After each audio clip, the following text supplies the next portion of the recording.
મુખ્યમંત્રી ભૂપેન્દ્ર પટેલના હસ્તે ₹793.45 કરોડના વિકાસ પ્રકલ્પોના લોકાર્પણ।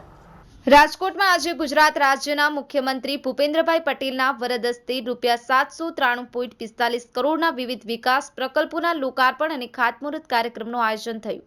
આ મહત્વપૂર્ણ કાર્યક્રમ રાજકોટ મહાનગરપાલિકાના ઉપક્રમે યોજાયો હતો। મુખ્યમંત્રીએ રાજકોટના સૌ નાગરિકો માટે આ વિકાસ યાત્રાને નવી દિશામાં આગળ ધપાવતું ગણાવ્યા હતા। તેઓએ જણાવ્યું કે આ પ્રકલ્પો નાગરિકોના જીવનમાનમાં સુધારો લાવશે અને શહેરને આધુનિક અને સુવિધાસભર બનાવવામાં મદદ કરશે। શહેરમાં નવી રોડ લાઇનો, પુલો અને ટ્રાફિક સુગમતા માટે ઇન્ફ્રાસ્ટ્રક્ચર વિસ્તરણ પર ભાર મૂક્યો છે।